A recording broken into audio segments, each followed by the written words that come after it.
छोटे कपड़े वाली बहू आईने के सामने खड़ी होकर रितिका तैयार हो रही थी।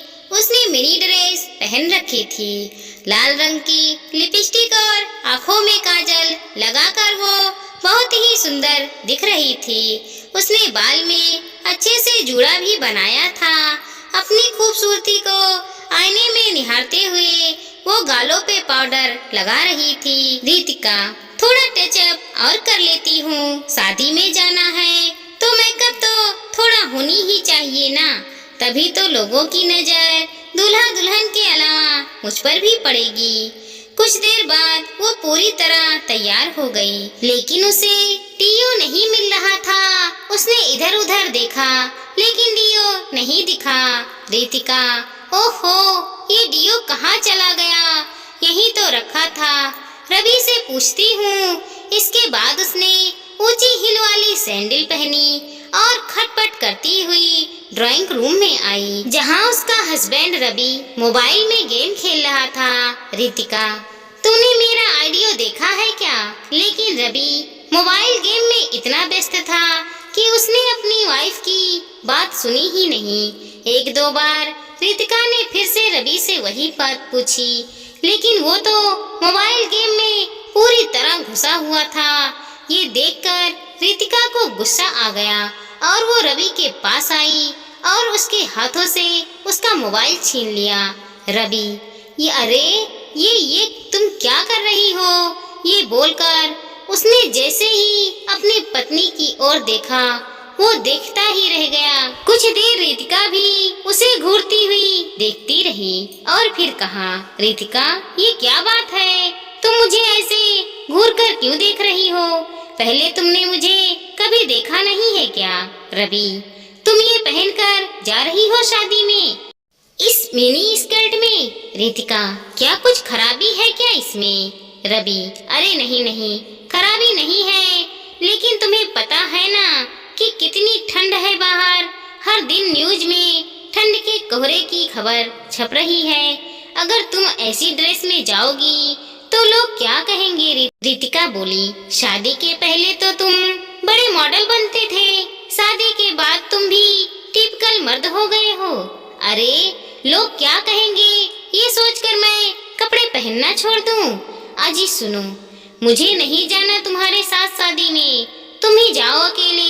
ये कहकर रितिका गुस्से में अपने कमरे में जाने लगी तो रवि ने उसका हाथ पकड़ लिया। रितिका, छोड़ो छोड़ो मेरा हाथ, सारे के सारे मर्द एक ही जैसे होते हैं। शादी के पहले उनका अलग चेहरा होता है और शादी के बाद तो उन्हें लगता है कि औरत बस उनकी इशारों पर चलती रहे। वो जो चाहे औरत वही करे, जो चाहे पहने, जो चाहे खाए, जहाँ चाहे औरत जाए। और आप लोगों को तो पत्नी नहीं दासी चाहिए होती है। रवि, रितिका देखो, तुम बात को क्यों खींच रही हो? लो कर लो बात। शादी में मैं क्या पहनूंगी क्या नहीं पहनूंगी ये अब आप डिसाइड करेंगे। रवि, रितिका, मैं ये नहीं कह रहा हूँ कि मैं तुम्हारे कपड़े डिसाइड करूँगा। तुम्हें जो पहनना है पहनो, लेकिन तुम देख रही हो ना कितनी सर्दी है। अगर इन छोटे कपड़ों में तुम बाहर जाओगी तो बीमार होने का डर है। रितिका, बीमार तो होना है रवि, तुम खुद ही नहीं चाहते कि मैं तुम्हारे साथ शादी में ऐसे कपड़े में जाऊं। रवि, नहीं आसाना, ऐसा बिल्कुल नहीं है। तुम्हारा अगर इन मिनी ड्रेस में ही शादी अटेंड करने का मन है तो नो प्रॉब्लम। रवि बात ज्यादा बढ़ाना नहीं चाहता था क्योंकि उसे पता था कि रितिका सुनेगी नहीं। रितिका मिनी ड्रेस में ही शादी में पहुंच गई। वहाँ सभी की नजर उसी पर टिक गई। सभी उसे घूर घूर कर देख रहे थे। रवि को थोड़ा अजीब महसूस हो रहा था, लेकिन रितिका तो बहुत खुश थी। रितिका, देख रहे हो सब मुझे कैसे घूर घूर के देख रहे हैं, लगता है मैं कुछ ज्यादा ही ब्यूटीफुल लग रही हूँ। और एक तुम थे जिसने घर पर कितनी नौटंकी की इन कपड़ों को लेकर। रवि ने रितिका की बात का कोई जवाब नहीं दिया। उधर रवि के सामने तो नहीं, लेकिन उसके पीठ पीछे सभी रितिका के कपड़ों को लेकर बात बना रहे थे शर्मा। अरे यार, रवि की वाइफ को क्या हो गया है वर्मा? देख रहे हो कैसी मिनी ड्रेस पहनकर आई है? वर्मा, अच्छी तो है ड्रेस। शर्मा, अरे ड्रेस तो अच्छी है, लेकिन इतनी सर्दी में कौन ऐसी ड्रेस पहनता है भाई? गजब हाल है भाई, गजब हाल है। वर्मा, अरे जिसने ऐसी ड्रेस पहनी है उसे सर्दी नहीं लग रही, तो तुम क्यों अपना खून जला रहे हो? चलो अब पेट पूजा का समय हो गया है। सुना है शादी में 5 स्टार होटल के 100 बुलाए गए हैं।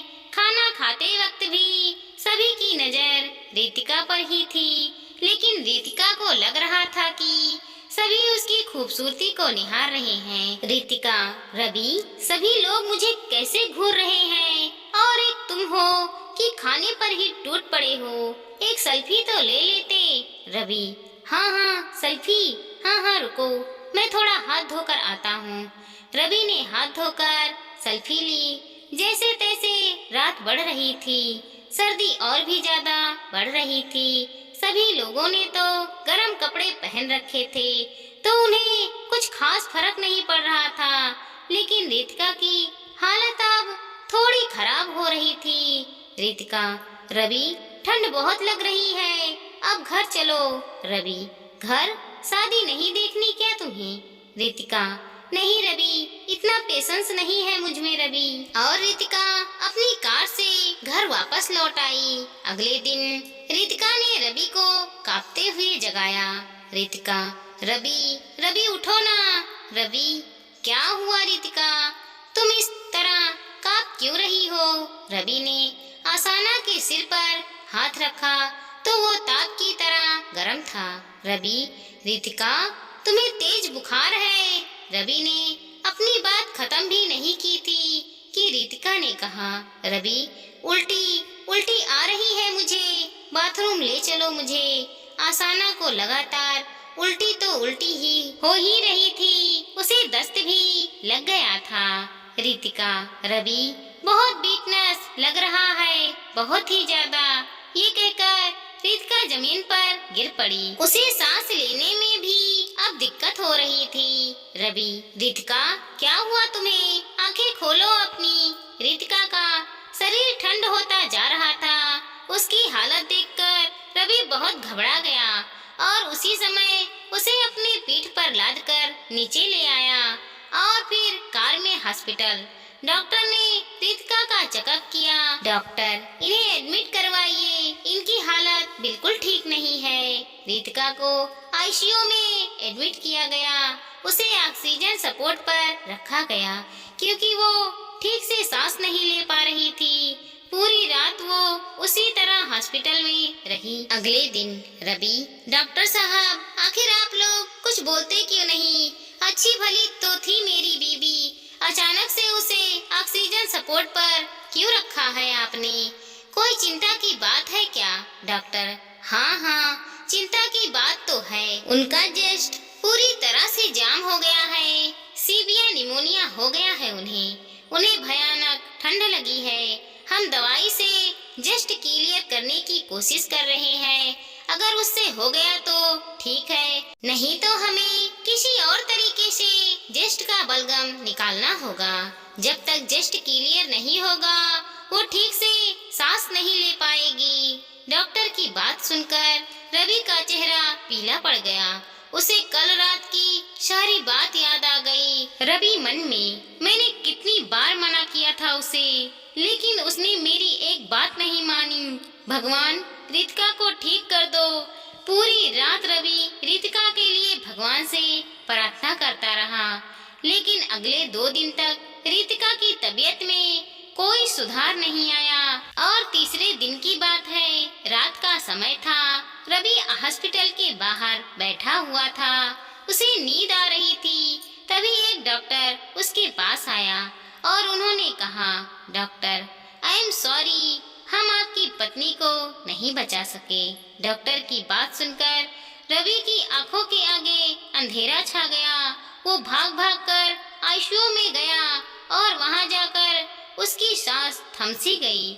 सफेद कपड़े में लिपटी उसकी आसाना शान से लेटी हुई थी। रवि, रितिका, रितिका, तुम मुझे ऐसे छोड़कर नहीं जा सकती, नहीं जा सकती। मैं कैसे रहूंगा तेरे बिना, कैसे? प्लीज रितिका, उठ जाओ, उठ जाओ, मेरे खातिर प्लीज, प्लीज उठ जाओ। मुझे इस तरह के सफर में अकेला छोड़कर मत जाओ। डॉक्टर, आप इस तरह चिल्ला क्यों रहे हो? रवि, डॉक्टर, मेरी पत्नी मर गई। डॉक्टर, ये आप क्या कह रहे हैं? आपकी पत्नी अब खतरे से बाहर है, यही कहने तो मैं आया हूँ। आप उनसे मिल सकते हैं। रवि को अपने कानों पर विश्वास नहीं हो रहा था। रवि के मन में इसका मतलब वो जो देख रहा था वो सब सपना था। हे भगवान, कितना बुरा सपना था वो भागकर आईसीयू में आया। रितिका अब होश में आ चुकी थी। उसने जैसे ही रवि को देखा तो वह जोर जोर से रोने लगी। Ritika, I am sorry Ravi, I am sorry.